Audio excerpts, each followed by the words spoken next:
Hi, everyone. I'm Tony Williams with the Bill of Rights Institute, Senior Fellow there. And welcome to our next conversation with a scholar who wrote for our Life, Liberty, and the Pursuit of Happiness resource. This textbook is currently available for all the teachers out there at www.billofrightsinstitute.org. It is my happy privilege to be speaking today with a scholar, LeeAnna Keith.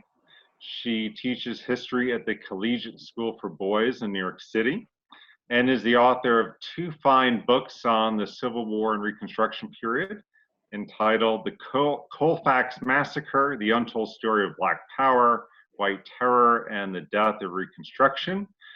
And also recently published When It Was Grand, The Radical Republican History of the Civil War. LeeAnna, thank you for joining me today.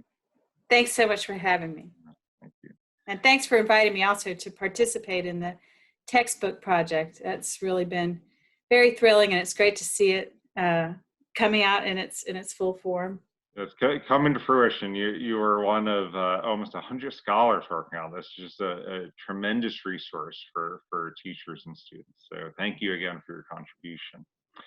Well, that leads me to my first question. You did, in fact, write the chapter introduction for the Life, Liberty, and Pursuit of Happiness chapter on the late 19th century.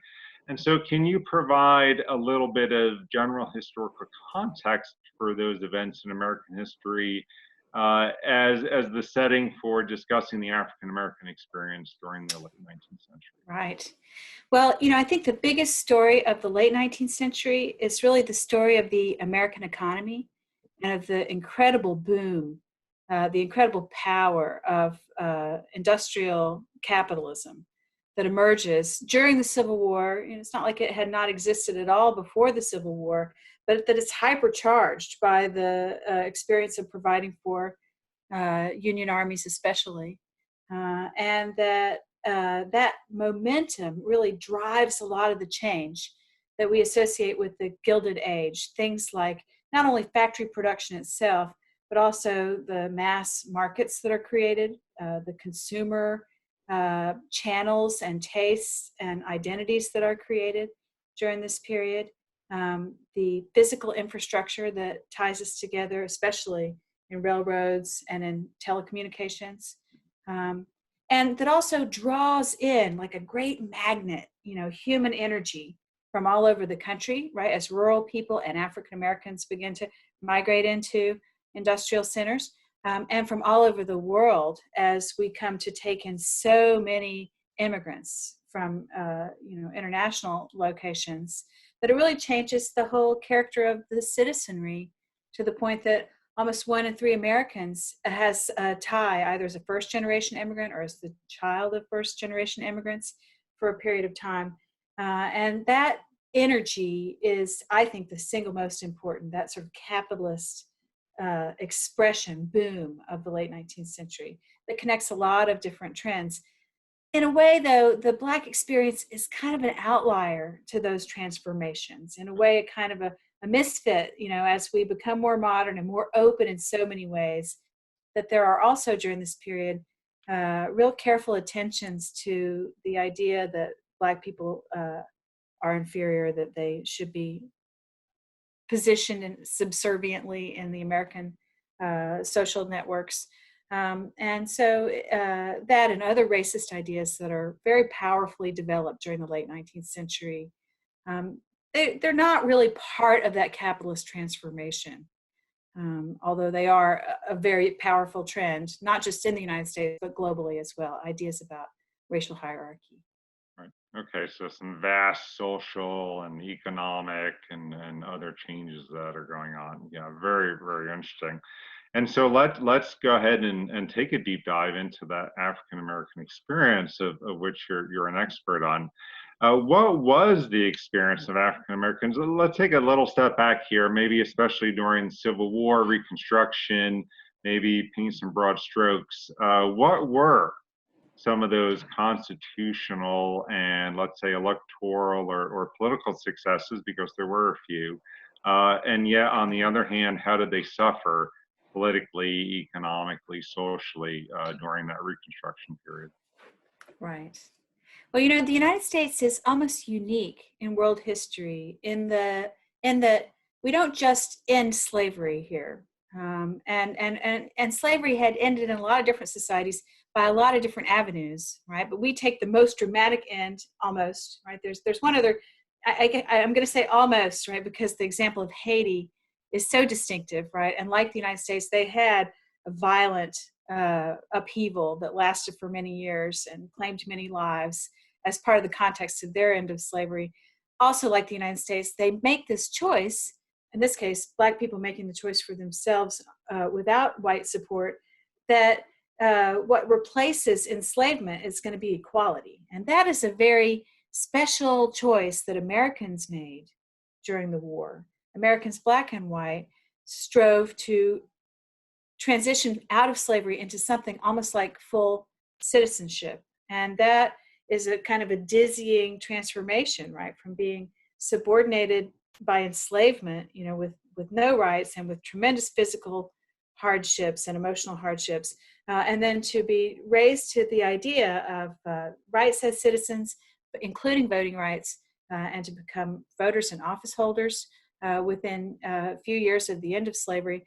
That was a truly distinctive development in American life. And it's something that we should recognize as a foundation for Black achievements and the sort of broadening democratic ideal in the 20th century and today, right? Without the progress that we made during the Civil War, writing into our Constitution that Black people are entitled to equality before the law, and that they have citizenship rights that cannot be denied, including voting rights on the basis of their race.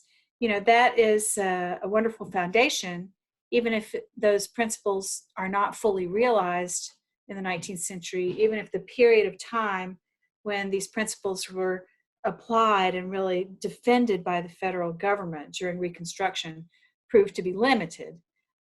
It did have long-term impact on making a more equal society. Now, it's not enough, the provisions that were written into the Constitution, the commitment that the Republican Party and that the Army took on to try to enforce the laws during Reconstruction, that doesn't last. And it falls apart for a number of reasons. I bet you're going to want to talk about, you know, the sort of end of Reconstruction and how that happens. But having fallen apart, it leaves Black people with few allies in national politics, and forces people to rely on their own advantages. And so even though there's a lot of suffering and struggle, for a time at least, there is an opportunity to testify about their experiences. And committees of Congress are recording the kinds of hardships and discrimination that were imposed on African Americans, especially those who wanted to vote and hold office. And Black people have to come up with their own institutions that protect them a little bit from a racist society, like their clubs, their own sort of journalists, their muckrakers like Ida B. Wells and like George Washington Cable down in New Orleans, the sort of leading Black celebrities in the world of business, like Madam C.J. Walker, or Black intellectuals like W.E.B. Du Bois and Booker T. Washington. So it's not as if they emerged from the period of Reconstruction with nothing. And yet the alliances that they try to form with white political types like the Republican Party don't ultimately sustain themselves in what we call the Gilded Age in the early 20th century. Okay, interesting. Yes, and you were talking about the 13th, 14th, and 15th Amendments, I'm assuming with a lot of the rights they had won. So, can you maybe compare during Reconstruction some of the approaches of, let's say, the radical Republicans to those of President Andrew Johnson or let's say also Grant and Johnson, right? Johnson comes first, and Grant, and they have very different approaches to protecting African American rights in those different administrations. So maybe you can talk a little bit about that, please. When you think about the radical Republicans, in a way, the faction of the party that had been anti-slavery, that had been committed to abolition, and that was not the whole Republican Party, but just a sort of a fringe of the party, becomes more and more influential during the Civil War, especially because they are the sort of national security voice of the party. To say, but those who say, not only is slavery bad in moral terms, but that slavery has presented this incredible challenge to the survival of the country. And therefore, whatever we can do to overturn slavery and those who had advocated for it within the American political system is good for national security. It's something you recognize in the Civil War as troops come into contact with enslaved persons and people, refugees from slavery in the South. It becomes pretty quickly apparent that the interests of Black people in the South and the interests of the Union war effort are identical. And that Black people are the only allies for the Union in many Southern communities, and certainly the most resourceful allies, the ones capable and willing to collaborate most closely with the Union. And that perspective, that there is an identity of interest between Black people and the nation, carries over into the war period after the war, so that radicals are the ones who say, to defeat the challenge, the long-term challenge posed by Southern racism, by Southern aristocracy, by the sort of an anti-democratic tradition in the Southern states, that if we can beat back these forces in Southern politics, that we can create a safer space for all kinds of political expression, not only to allow African American men to vote and hold office, but also the significant number of Southerners who had not been pro-slavery, who had not been dedicated to the lost cause of the Confederacy, to create space where those white people could also participate in politics. That's what the radicals look to do with the 13th Amendment, especially the 14th and 15th Amendment. And then to follow up on those with laws that allow the federal government to enforce those laws, the Enforcement Acts, the Ku Klux Klan Acts, the presence of the United States Army and of sort of bold U.S. attorneys and the new Department of Justice in Southern politics. That is the sort of essence of radicalism during the 1860s and the 1870s. There's also this sense that in order to truly defeat Southern aristocracy, there needs to be a social upheaval that dispossesses those, right? And that's an idea that had originated, it had broad support during the war. Even someone like Andrew Johnson during the war became an advocate for dispossessing those who had been leaders of the rebellion, right? His quotation was, "Treason must be made odious." And that we might kill two birds with one stone, punish Southerners who had created secession, while at the same time redistributing their property in a way that provided a practical transition from slavery to freedom, and that corrected the moral injustice of uncompensated labor by providing African American families with land. That vision is the most radical in many ways of the radical Republican movement. And it's the one that they don't even come close to achieving during Reconstruction. And in part, they don't achieve it because of the efforts of Andrew Johnson to block that, right? His views changed from the treason must be made odious confiscation policies he'd advocated during the war to more sympathy for white Southerners who've been dispossessed. He's an amazing character study, Andrew Johnson, because he had a very strong sense of alienation. As a politician coming up in the South, he's from Tennessee and had always been an anti-slavery politician, or one who had seen himself as outside the slavery system, right? Speaking for poor white people who were themselves victims of the slave system that favored these sort of aristocratic slaveholders at the top of the political system. But when after the war, those same people that he had excoriated all his career come to him and say, you are our only hope to defend, true democracy, to defend the social order in the South, to defend our rights and property and our constitutional rights, he's swayed by those appeals. Right? When people come to him, especially the law he makes saying that you have to be pardoned if you're a rebel and you want to exercise your political rights or hold on to your land, a presidential pardon is in order.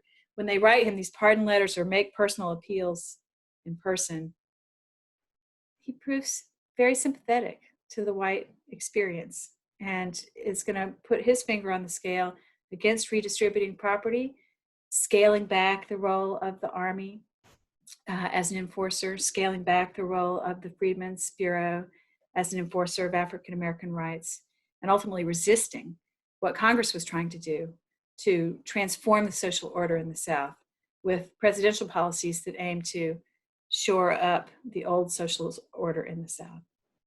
Right. Right.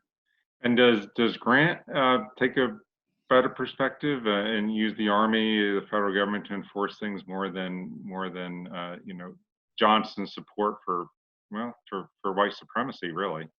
Yes.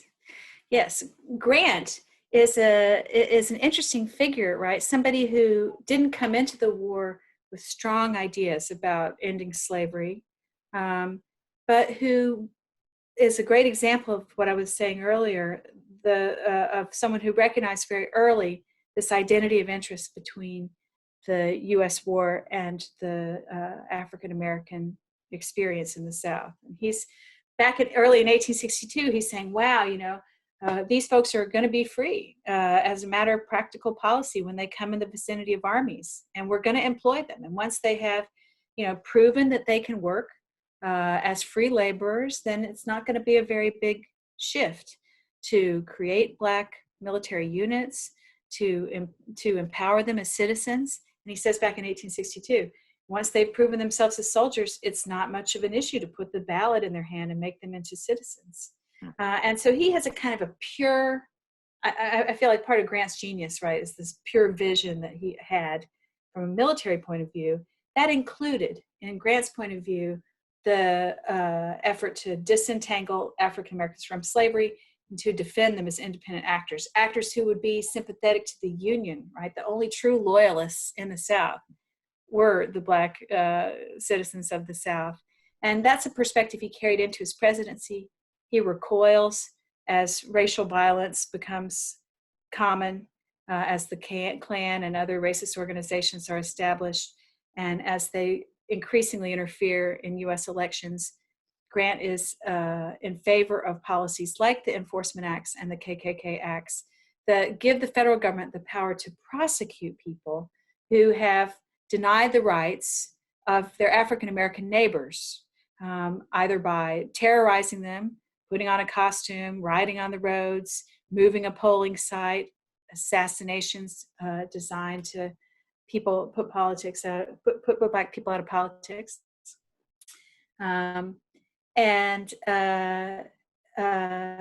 Grant holds for those policies as long as he can. What he discovers in the case of KKK prosecutions in South Carolina, or in the case of the Colfax massacre, is that you can work hard to enforce African American protections, but that there's so many variables in the court system and in the law enforcement mechanisms that true justice is a very difficult thing to achieve.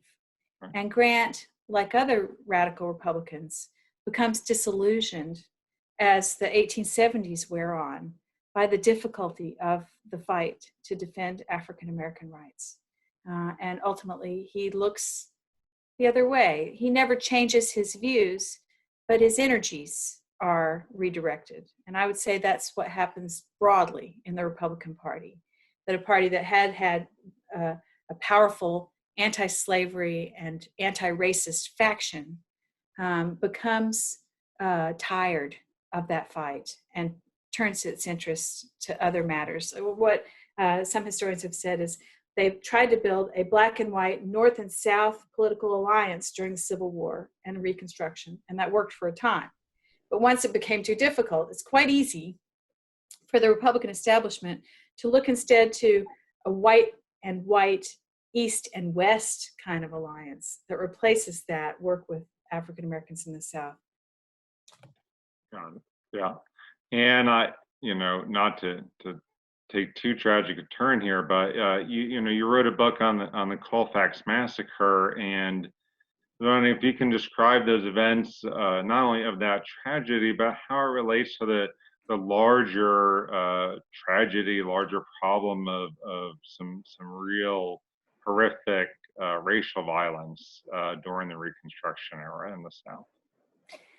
Well, the town of Colfax in Louisiana, up in north central Louisiana, was a major plantation center. It had been one of the largest slave plantations in the United States, with something like 1,000 enslaved persons living on the plantations.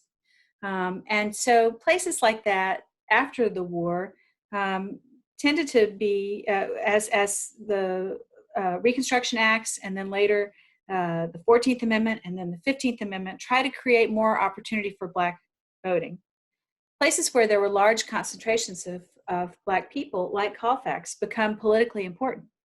And it made a huge difference in Colfax, Louisiana, that the owner of those plantations, even though he had been one of the major slaveholders in the history of the United States, also became a radical Republican. What they called a scalawag in the South, a native-born Southerner who became interested in the cause of Black political participation, especially. Not necessarily without some self-interest, because based on his popularity among folks who lived on the family's old estates, he himself gets elected to the Louisiana legislature.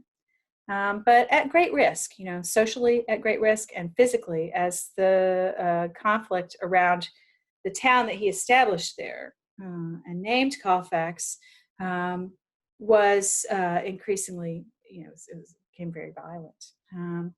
And so it's also connected very much to elections.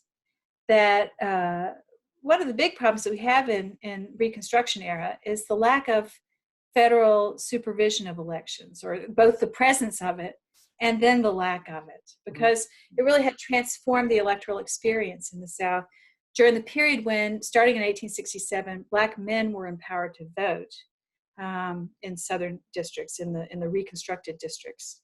The Army became the voting registration engine that enlisted almost all eligible men, almost all age-eligible Black men were registered as voters, and with the support of the Army, they turned out and voted. But the Klan, the Knights of the White Camellia, and other organizations that were at that time kind of loosely affiliated with the Democratic Party, they counter that sort of federal Army electoral presence with their own violent acts to try to intimidate or kill politically active Black men and the white men and women who supported them. And this was the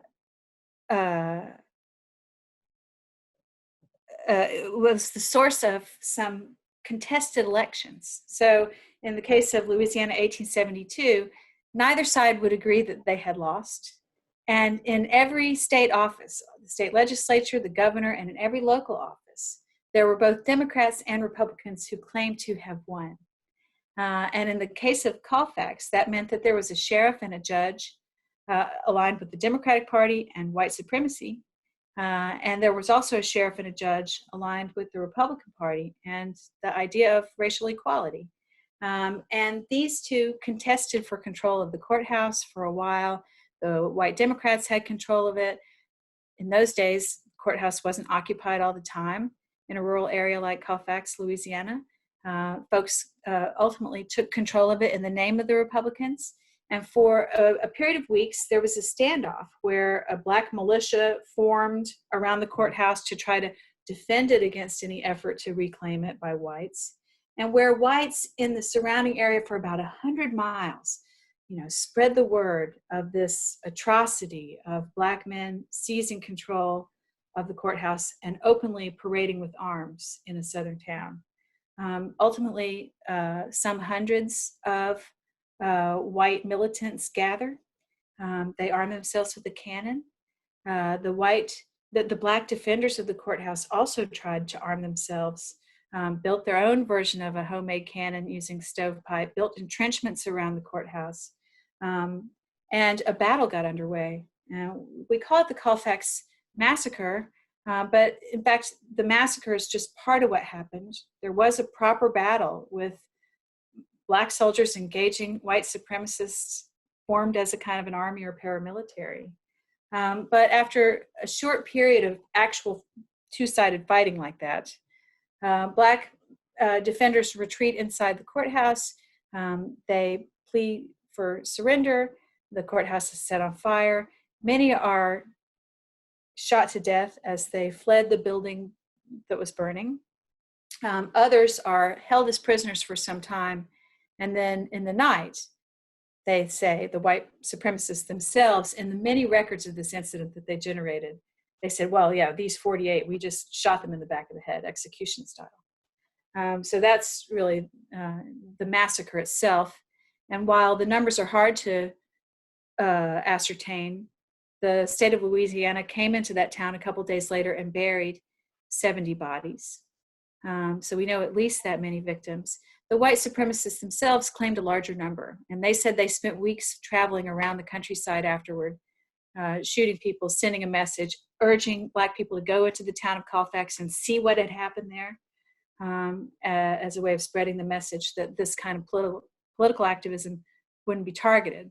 So the story of what happened in the Colfax massacre is a more dramatic example, a sort of a larger scale example of the kind of violence that takes place in a lot of Southern communities as Black people and their white allies willing to assert themselves in the name of racial justice become the targets of violent attacks. One thing that makes the Colfax massacre special, though, is the fact that the Grant administration tried so hard to bring to justice the perpetrators of that atrocity. And ultimately there was an indictment of more than 100 white perpetrators. There was a huge military effort to round up and detain the the alleged perpetrators. But in the end, it doesn't deliver a victory for racial justice. In fact, the Supreme Court will hold that the enforcement acts that had enabled the prosecution of racially motivated crimes by federal officials were not legitimate, and that cases like murder and assault had to be considered only by local officials, as was the American tradition. And that meant that local officials sometimes could not, sometimes would not successfully prosecute racially motivated crimes. And it created a kind of a blank check for white supremacy in Southern states. In fact, they really celebrate openly the rulings, first at the circuit court level and then at the Supreme Court level in the Colfax case, which was called U.S. versus Cruikshank. And they say, woohoo, we won. We are forming an army. We're publishing our names in the newspaper. We're no longer a secret organization like the Klan. We're an open white league of leading citizens that will fight against any advance for African Americans under the law. Some really dramatic and very tragic events in a larger scene there. So what factors help bring? You've alluded to a few, but what factors bring Reconstruction to an end, and some key events? Right. Well, the white supremacists in the town of Colfax, Louisiana, like to say that they did it, right? And in fact, they erected a historical marker, which still stands today in the middle of this little town where the population is still almost 70% African American. And the marker says, on this site on April 13th, 1873, occurred the Colfax riot. They called it a riot, in which 150 Negroes and 3 white men were killed. This event marked the end of carpetbag misrule in the South. Basically, they say because the enforcement acts were struck down as a result of U.S. versus Cruikshank. This was the event that turned the tide in the South. And there's some truth there. There is, the legal losses that African Americans sustain during the whole period of the Gilded Age and during Reconstruction are a major factor in interrupting their progress, especially U.S. versus Cruikshank, that overturned any effort to physically defend them against their enemies. Once you have allowed for intimidation and assassination as a political technique, it forces out of the electorate Black people and those who are sympathetic to their cause. And that means that governments organized around the principle of white supremacy become increasingly present in the South. And one by one, over the course of the middle of the 1870s, Southern states are redeemed. Redemption was the term they used to describe the reclaiming of Southern offices, elected offices by Democrats, and the marginalization of the Republican Party, which almost ceases to function in many Southern states by the early 20th century. Right? They don't hold Republican primaries in most Southern states, even into my lifetime. Right? Everyone voted Democrats, and the conservative Democrats existed on a spectrum with more liberal ones. There was, in fact, in the Democratic Party, a kind of a racist wing or Dixiecrat wing that really was powerful in the party for a long time. The other part that ends Reconstruction, though, is the exhaustion of white allies. And this is something, in a pity, isn't it a pity in a way that you have to ask me these questions, right? As a white woman, my point of view on the Black experience is only partial, right? But one thing that you have to say about the Black critique of white allies today, people like myself, is that it's very easy to walk away when the going gets tough, right? We can show up for a demonstration or have a slogan that we favor, but our lives are, we can free ourselves at any moment from the difficulties of the commitment to overcoming racial injustice. That was certainly true of the Republicans in the Civil War era afterwards, that they walk away from the alliance with Black people. It's too hard. It's too controversial. There's too many people who don't like it, and the party changes its focus. Okay, very interesting.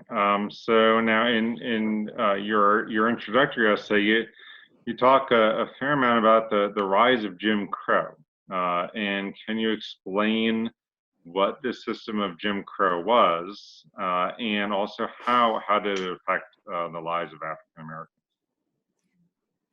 Well, the name Jim Crow is worth noting. That Jim Crow was a sort of stock character in a minstrel show. We give the name Jim Crow to talk about this period between the middle of the 1870s and extending at least into the 1930s, but by some estimates into the 1960s, to this period when African Americans lost their political voice nationally, and were subjected, especially in the Southern states, but not only in the Southern states, to racist policies of government.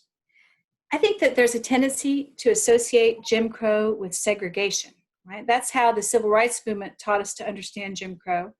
When they attacked racial injustice in the 1950s and 1960s, they went after laws that said Black people couldn't be in certain places at certain times, and that separated Black people and white people in public accommodations. That's definitely part of the Jim Crow system, but it's hardly the only part, and by my estimation, it's not really the most important part. What I would say happens is, first, we create a system in which violence allows Black people to be marginalized politically, right? Through the processes I just described in the Colfax massacre, which were replicated elsewhere as well.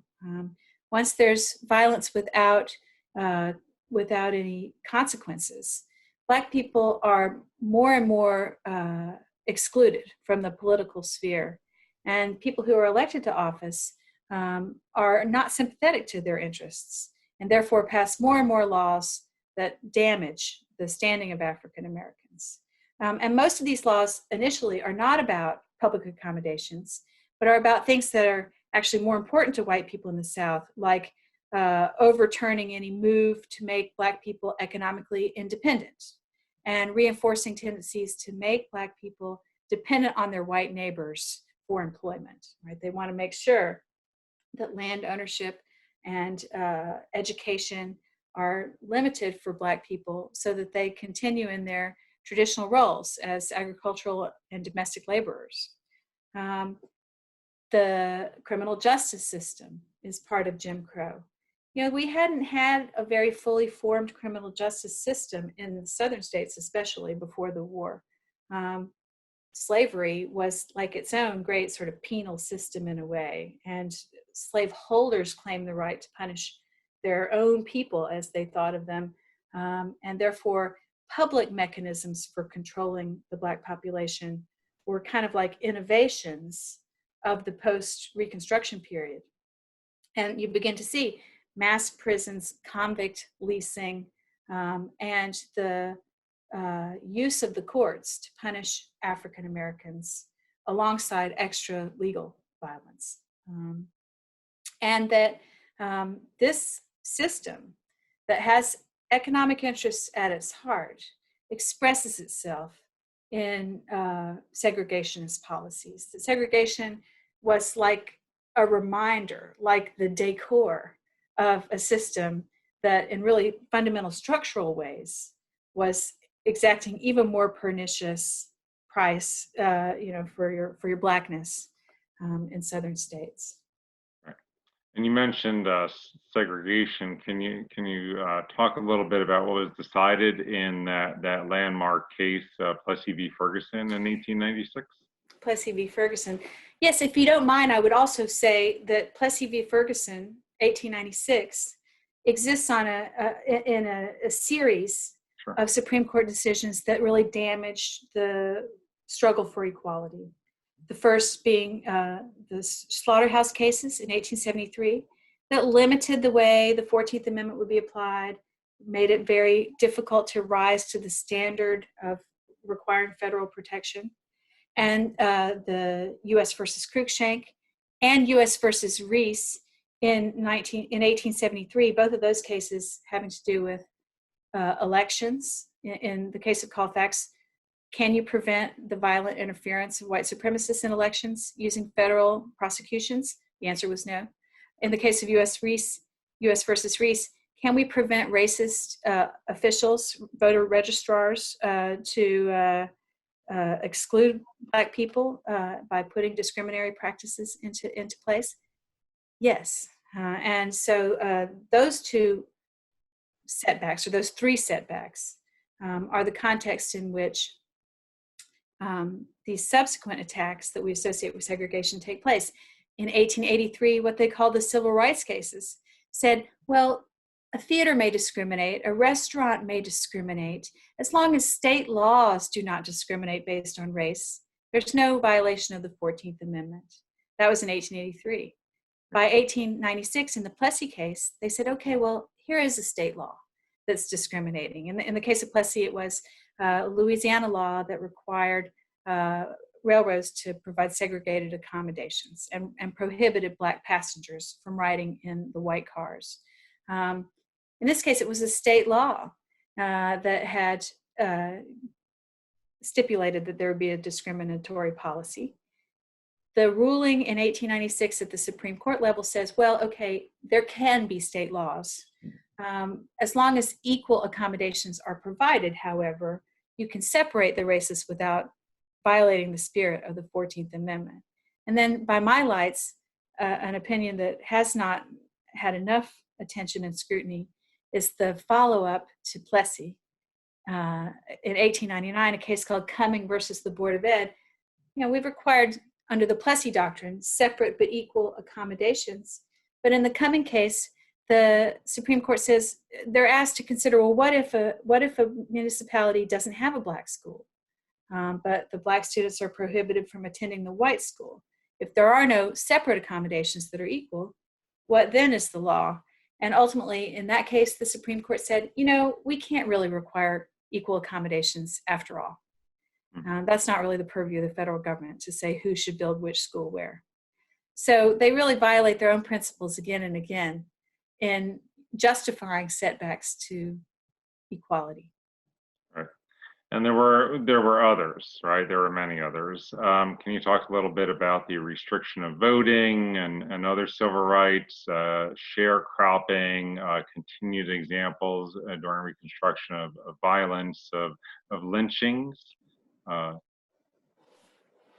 Sharecropping was an unjust system that was subject to unjust accounting. Right? The biggest problem with sharecropping is that it's the white landholders who have the books, who make the entries, who set the prices for the kind of goods that they're providing in advance of harvest.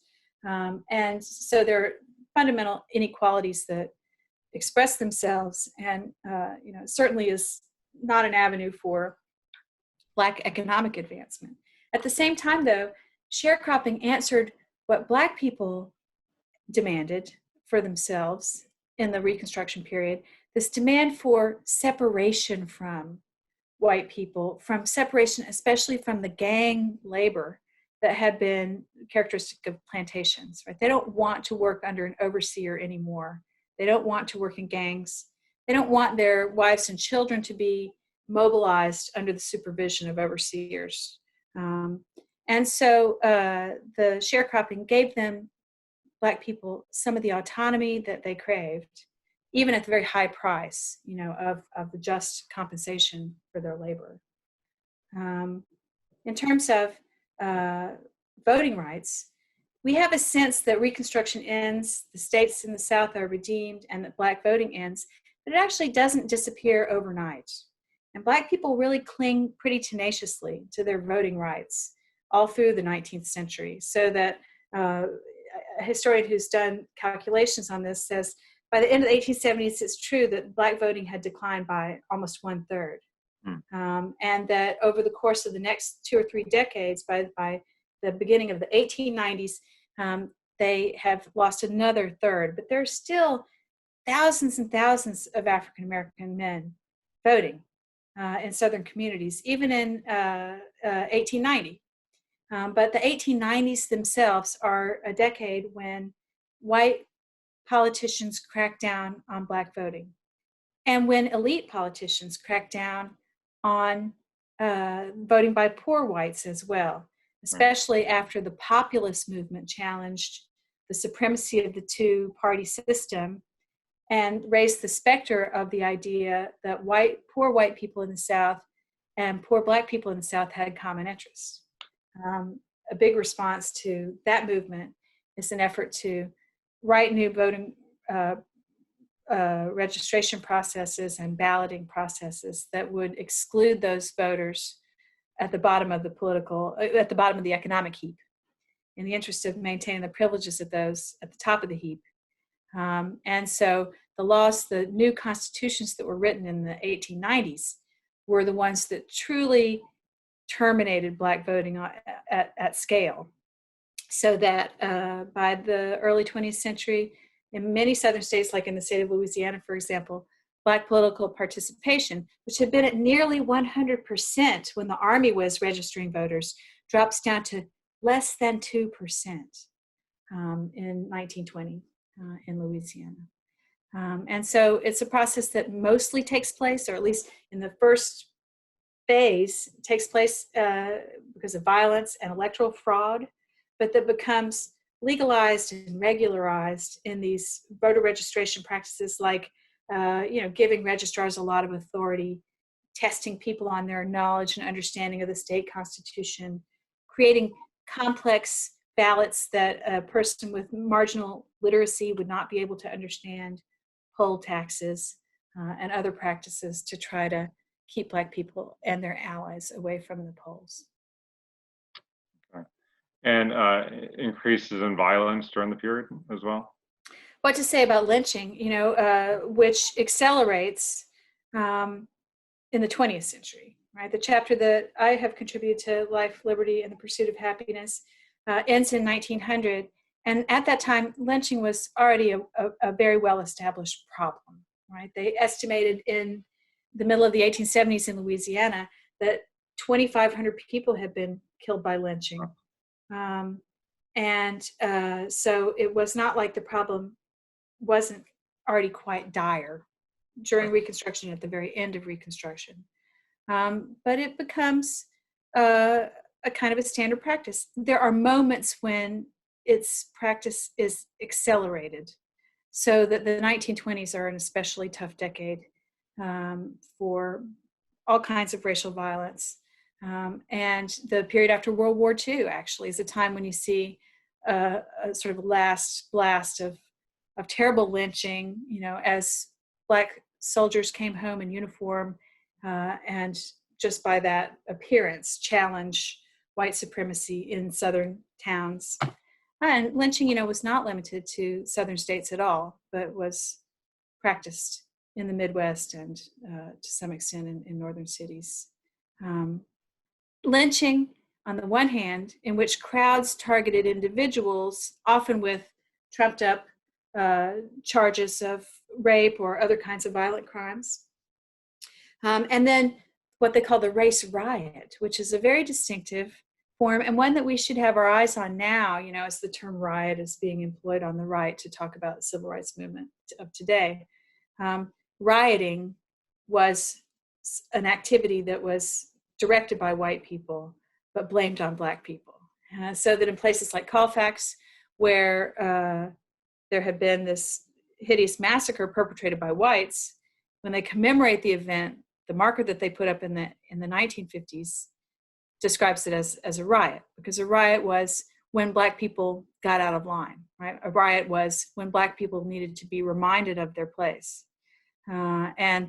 Even though the violence in those riots was perpetrated by white mobs and sometimes by organized white supremacy organizations like the Klan, it was the rioting itself was seen as, a violation of community standards by Black people.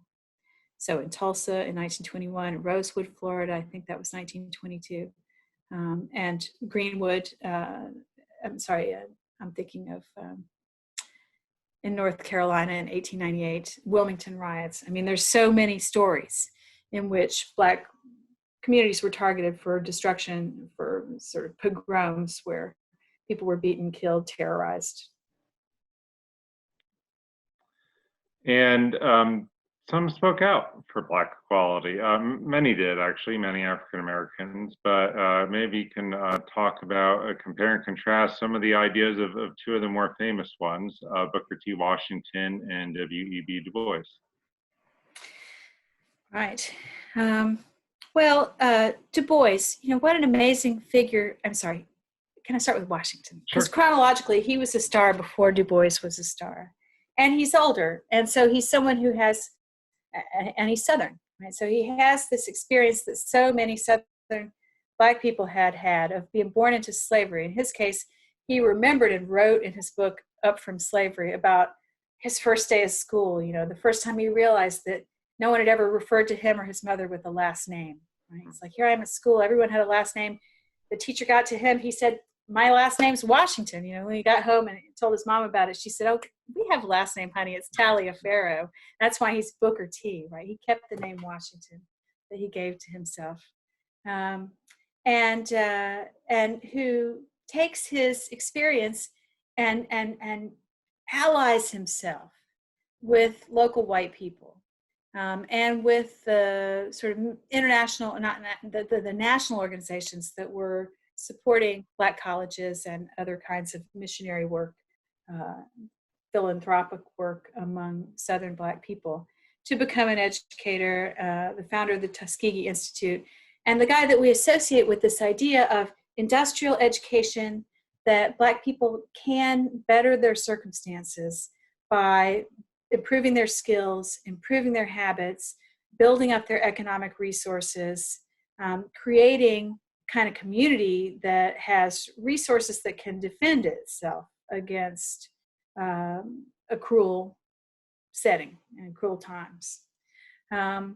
And Washington, as I say, he works closely with white people, and he tries to deliver a message that white people can accept, right? What he says is, let's think of ourselves as separate socially. Let's accept segregation and the other signs of Black subordination within our system separately, like the fingers of a hand, but together, like the fists with our white neighbors, we can get things done, and they'll recognize our contributions, and they'll participate in our uplift, and we will make the best of our bad situation. That's a message that a lot of people warmed to in the 19th century. It was kind of in keeping with some of the Black traditions that had been established before Jim Crow got into place. And he becomes famous, well-known, well-respected, the sort of dean of African-American life, at least for Southerners. Du Bois comes out of a very different setting as a Northerner, as someone who had avenues for elite education, and who really pursued his studies, studying in Germany for a PhD, getting the first PhD granted by Harvard. And his idea was industrial education will not suffice for someone like myself, right? Should I, W.E.B. Du Bois, learn to be a plumber because the society said that that's all I'm good for? No, that in fact there is a human instinct that can't be denied to achieve and express oneself, and Black people are worthy of that same opportunity. And so to create opportunities in which Black people could have the full American experience of education, respectability, intellectual recognition. And he personally sets a standard for that with all of his accomplishments. And he also advocates for that idea. You know, it's interesting, in the 20th century, the ideas of Washington became less favored, right? And people come to associate him, and it's actually Du Bois who comes up with this, meaning it as an insult, this label that we put on Washington, accommodationist, that he would accommodate, Booker T. Washington would accommodate himself to injustice. And the alternative that Du Bois outlines himself in his work as an intellectual and a scholar, and also as a founding member and spokesperson for the NAACP, is that we have to break down the barriers that deny this fullest expression of Black identity. And both of them were right? In fact, they're both right, that Black people could do a lot by building up their own institutions and acquiring wealth. And that Black people did deserve opportunities to express themselves, their true and full selves. Neither of those ideas is free of the racism of the period, in a way, that they both accept certain racist ideas. Like if you follow someone like Ibram X. Kendi, right? They're both buying into the racist idea that Black people have to prove themselves that they can do what white people can do. That's what Du Bois believes. Or that Black people have to accept a subordinated role in society.